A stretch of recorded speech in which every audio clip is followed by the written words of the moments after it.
Hi guys, so today I'm gonna do a video about my top 10 apps that I use for students, I guess, that I use for my university studies and that I think other students might find helpful. These are all apps that I use that are on my phone, and all of them are free. Some of them have an upgrade version of them that you can pay and then you get more options and more things that you can do with them, but the base and what I use is all free. The first one is actually two, but they're the same people making them and they can be used combined. So it's Evernote and Penultimate. Evernote is something that I've used for a long time, not just for university but also for work.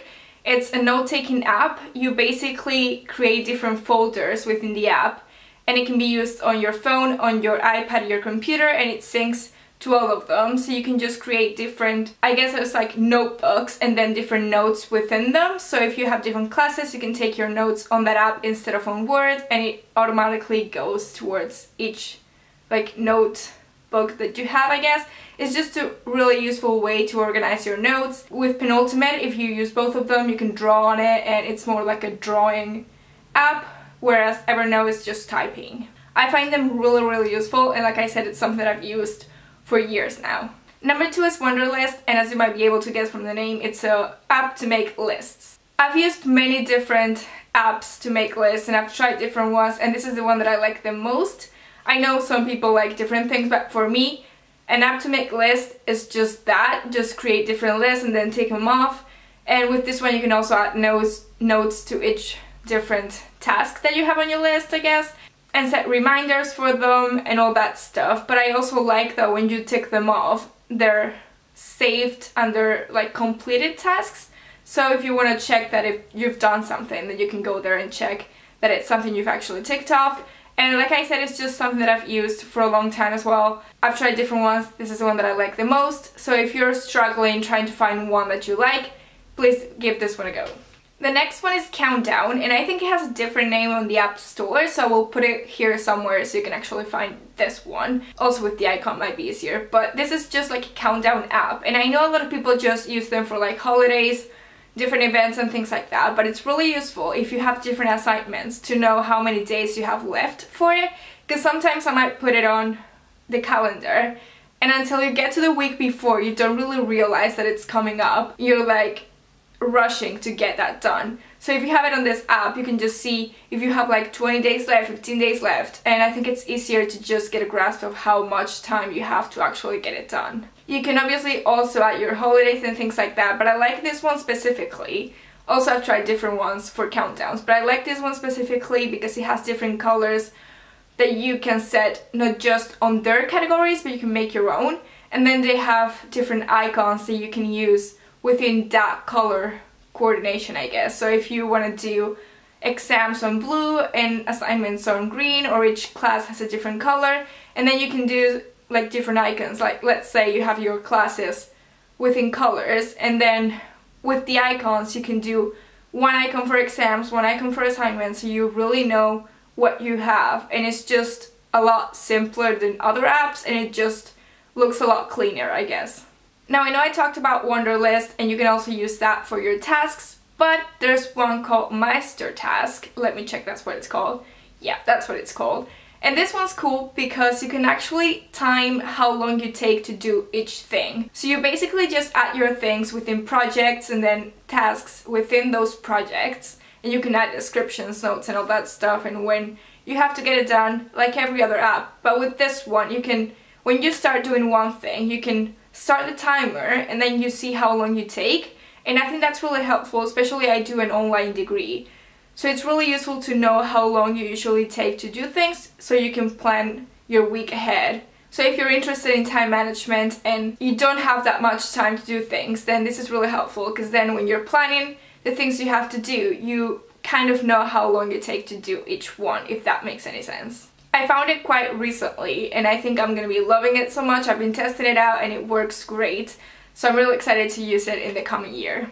The next one is Adobe Scan, and there are many different ones that kind of do the same thing, but I just find that this one works really good and I like it, so this is the one that I use.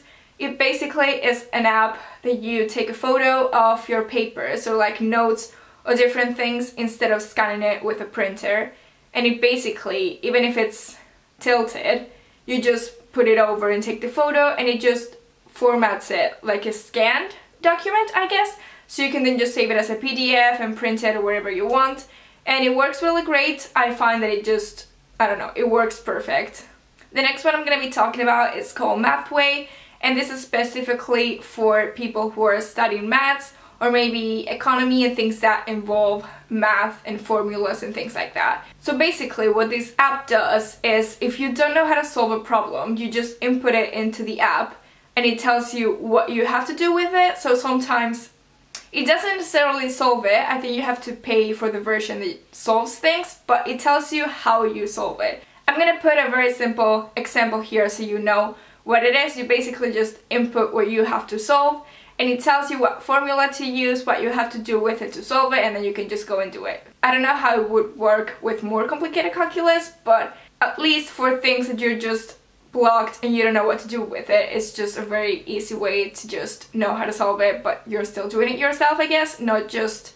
because I've done it before where you go online and you just input it and it tells you the actual answer, but with this way you're actually doing it yourself. It's just telling you how to solve it. The next one is something I guess a lot of people use already, and it's just Google Docs, Google Sheets, and basically all the Google online versions of Microsoft. So you just go and sync it with your computer, your phone, your iPad and everything, and it's just a lot easier if you're on the move and you're different things and you need to check or you update things on the go.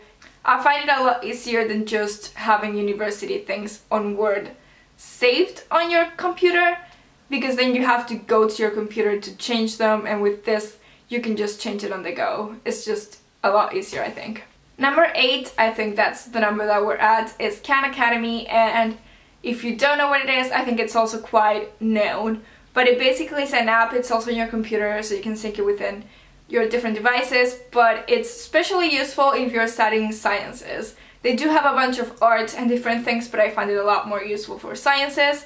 So basically, if you study something, you don't really get it, you don't get your professor, you don't get the lessons in your book, you go on that website and you just find what you're looking for, like whatever topic you're studying, and they have like YouTube tutorials sort of thing, and you can follow the different lessons and things. So it's just like another way to understand what you're studying if you're struggling a little bit. I find it really useful. You can also get points and things like that to make it a bit more fun. Or you can also use it if you're interested in a different topic that you're not studying but you want to learn more about. You can go there and just learn about something else in your free time. The next one is only for the UK, I think, so sorry if you're not in the UK, but it's Unidays. If you're studying, you're going to university, you're very likely to have a student card, but if you don't have one because your university doesn't really offer one, or you just haven't gotten around to getting one, or you're doing an online degree and you just don't have one from university, you can sign up to Unidays and create like an online student card, I guess, and you can get discounts on different shops and places online and in store and things like that. So like you get discounts for ASOS, New Look, Topshop and all these shops that you might just go anyway, so you just use the app and just show them the app instead of an actual card. Yeah, it's something that I use all the time and it saves you money. And the last one is a financial app, I guess. Here it says OnTrees. I thought it was called something different. Wunderlist, I thought it was called. I don't know. I'll have it here so you guys know what it is. But basically, you sync your card, like your bank card, and it just like classifies each transaction within a category. So it puts all the groceries together, all your entertainment together, bills together and things like that. So it's just a way to know how much money you spend on each thing each month, or for whatever time frame you want to set it. For a while I was doing it like by hand, like writing it down, but I found this app and it's just very useful because it just syncs with your bank card, so you get all the transactions and you can create different categories if you want to do it differently, and it's just really useful to track your spendings. And also you can budget things, so you can set a budget for like £100 for something and it tells you how much you have left for it and things like that. And I find it very useful for students specifically. If you don't have that much money, you want to set budgets for different things, it just, I don't know, it's really useful to follow with that app.